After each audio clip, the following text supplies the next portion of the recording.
Sveiki bičiuliai, su jumis Gerbė ir šiandien žaisime Half-Life 2 Lost Coast. Tik atsikeliam kažkur tai Lost Coast'e. O, kalnas, okei. Čia yra du vieteliai, kuriuos suspaudęs išgirsime kūrėjų komentarus. Iš jūs paleisiu, kad būtų įdomu žiūrėti. Hi, this is Gabe Newell, and welcome to the Lost Coast. In this tour, we're going to be talking about a new graphics technology we've been developing called High Dynamic Range, or HDR. We'll also be giving you some insight into the design and production challenges we faced during the construction of the Lost Coast. First, a quick explanation of the commentary system. To listen to a commentary node, put your crosshair over the floating commentary symbol and press your use key. When the art team started to think about a location that would demonstrate the power of HDR, a beach was one of the first choices we made. The visual relationship between the sky, the water, and the rocks is something we could not achieve without HDR. In order for high dynamic range to correctly simulate the light's interaction with the surfaces around you, like these wet rocks, we needed more precise information about the surfaces than we've had in the past. And now going forward, we're modeling textures in 3D packages to ensure that the physical information encoded in the texture allows HDR to correctly bounce light off the surface. We also designed the colors and values of each surface to ensure they will be correct across all exposure levels. With conventional rendering, seen here on the left, if something on the screen is 20% reflective, like the wet sand, then the maximum reflected brightness could only be 20% of the maximum brightness of your monitor. HDR's more accurate simulation of light ensures that the sun's reflection on this wet sand appears as it would in the real world, which could potentially use 100% of the maximum monitor brightness. HDR uses bloom to simulate light that is beyond 100% of a monitor's maximum brightness. The process of building characters in Half-Life 2 taught us many things. By the end, we believed we'd figured out a more effective process for designing and constructing characters. This fisherman is the first character we built using that process. Design-wise, the fisherman was focused on showcasing HDR and the way light falls on human skin. The highlights on his forehead and nose are good examples of specularity on human skin. You can see how the wrinkles on his cheeks and around his eyes are an example of how we can use normal maps to add depth. Production-wise, the fisherman was built using a similar process to the rocks you saw on the beach. We model the 3D character at a very high detail, then extract much of the physical information and store it in the textures. Hey, you there? Wait a minute now, aren't you? You are. You're that scientist chap, Friedman, Fishman, am I right? You must be here to take on the Combine. Not sure what one man can do, but no other reason to visit St. Olga at a time like this. I'll take you to where they made their base, or as far as I can, at any rate. Tikriausiai žinom, kad žvėjas padarytas iš tų pačių. Mentės tenks padaryti tokį padarėšką prakmenį, kas yra gan juokinga. Šiaip tas žaidimas, šitą parodomą versiją išleista 2005 metais, atrodo gan senai, bet tai yra labai įdomus ir tikiuosi jums, kad tai yra įdomu žiūrėti. Water presents us with a lot of rendering challenges. In fact, we have to render the scene 3 times. Once for the refraction of what's under the water, once for the reflection of everything above the water, and once from the player's view. You can see the reflection and refraction scenes in the 2 small windows on screen. In the refraction, we calculate per pixel how much water you're looking through to do a volumetric underwater fog to simulate particulate matter. For our full HDR solution, we had to go through the entire engine and modify every bit of code that calculated light and color. For example, these water reflection and refraction renderings had to be improved to support the full range of contrast values.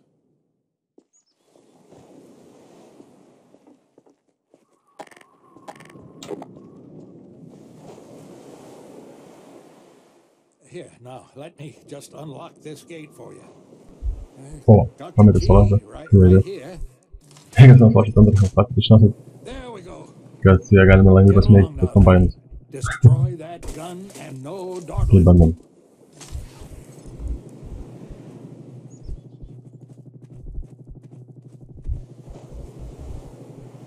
O, dviese. Ui.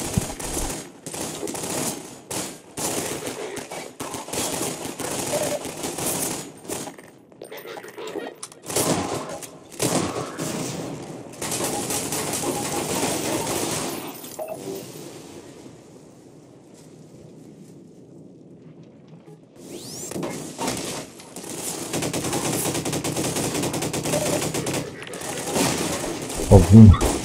Oh, boom. Very good fun. Shit me. Oh god. Yeah, no. Oh, boom. Jump. What? Raketas dar? Oho. Nu, okei, einam. Jau čia reikės nuginti tą gerą. The area you're currently entering is called the Cliffside Arena. We were particularly happy with the vertical cliffside in Half-Life 1 and regretted that we didn't iterate further on that concept in Half-Life 2. Vertical space allows us to force the player to deal with threats from above and below. We find that players focus their view on the direction they're traveling, so by using a cliffside and having the player ascend it, we ensure that the player will look up and be prepared for enemies. If the player's path was to move past the bottom of the cliffside, it would be unlikely he would notice soldiers rappelling down from above. And dying from unknown threats never feels fair and certainly isn't fun. Thanks. Iš pradžių pasileidai. Jėga. O, bet čia iš atrai. O.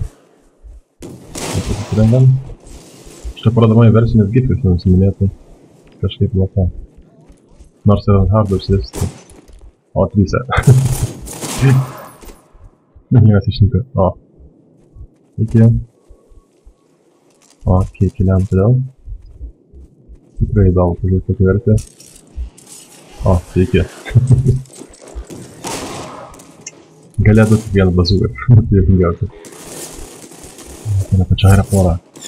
Gaudyk. Ne, čia. Jau gerai, tikrai čia balsas. Pagėdu.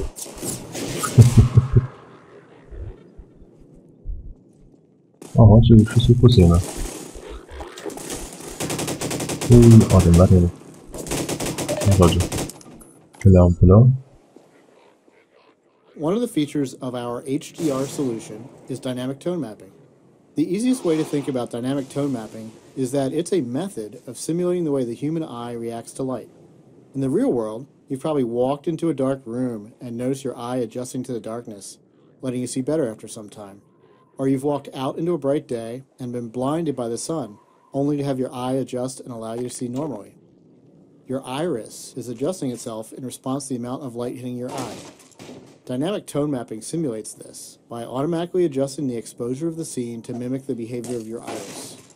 You can see this as the view moves from the dark tunnel to the bright sun and back again. Here, the courtyard in front of you is a space we call an arena. Arenas are built to hold the player for a period of time and usually contain combat or some other challenge. They often have multiple entry points for enemies, along with a gate of some kind to prevent the player moving on until the challenge has been completed. In this case, the arena is free of enemies until the player solves a puzzle and triggers an alarm. This is a method that allows the player to explore the arena and get a sense of its space before being forced to fight in it. It adds a sense of uneasiness to the player who's expecting to be attacked now that they've reached the goal set for them at the start of the map. the source engine supports a wide variety of shaders. The refraction shader on the window here requires us to copy the scene to a texture, refract it, and then apply it to the window surface. To fully support HDR, every shader in the engine needed to be updated. So this refraction shader was improved to support the full range of contrast. If you viewed the sun through this window, it would be refracted correctly.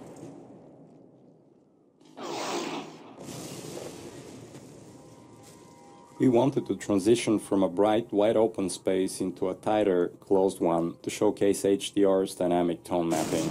We also like to focus on contrasting elements in our settings, like ancient human architecture and futuristic combine technology. A monastery fit these requirements perfectly. Monasteries are generally isolated, unlit, and built ages ago. They provide a great backdrop for the contrasting combine technology. When we build fictional settings, we try to ground them by basing them off a real-world location. We use this location as a design constraint that forces a logical consistency behind the art choices. Churches are great dramatic spaces. They're often lit naturally with extremes of darkness and brightness, which makes them a great showcase for HDR. Gothic churches are the sober monochromatic spaces that you've seen in almost every horror movie or game. Byzantine churches, on the other hand, are very colorful and have a large variety of materials. We wanted that color and material variety to show off our HDR reflections. Our games are filled with things we call gates, which are essentially just challenges that the player must overcome to drive the experience forward. We used a puzzle here since the player has been through combat and exploration recently. When we design challenges, we try to ensure that the player's goal and the action required by the player are both fun. It's not hard to create interesting goals for the player, like stopping this machine from shelling the nearby village, but the action required by the player to solve the challenge needs to be fun as well. So instead of something menial, such as hitting a hit switch, the player gets to use physics to jam the gun's mechanism and cause it to break.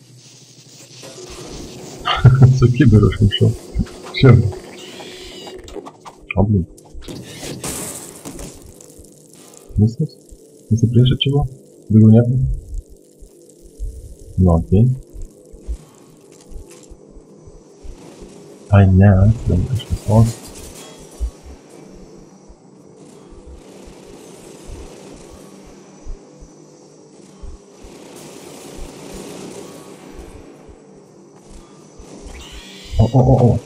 Sorry. Gal tik reikėtų. Nu gerai, tai kas turim sauką šaudą, bet išeit negalime.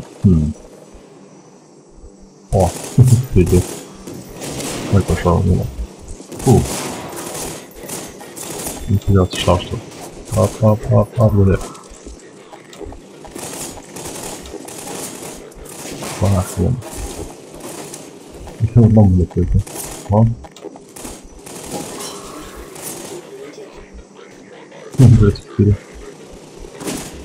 Не понимаешь. Прекрасно. Сейчас я пересылаю шаку.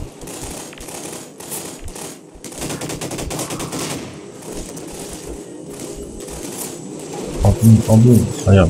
Перейди, как не уважаю. А что, да? А, нет, окей, ты нет, ну это очень хорошо.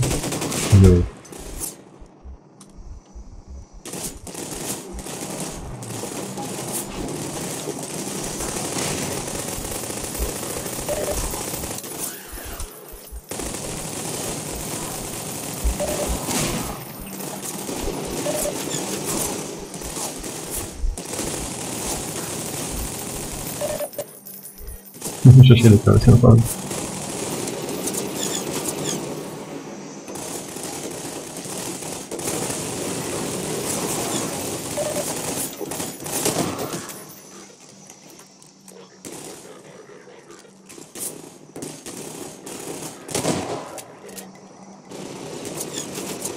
Ну, сейчас я перешел шаг. Да. Вот, сейчас поводой. Я наблюдал.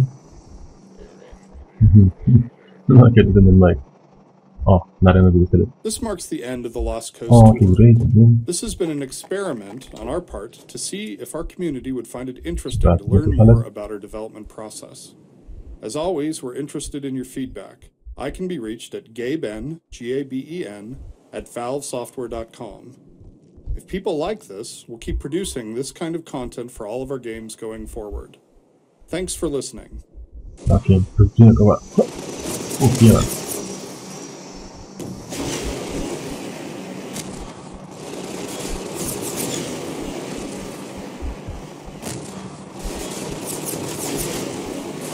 Nagi, vai. O, fuck, jis dar gyvas. Šak. Okay, tai čia. Ne, mirtingas gal. O, fuck, da. Yeah. Oh, fuck. Ну как, брат, ты что-то И реке.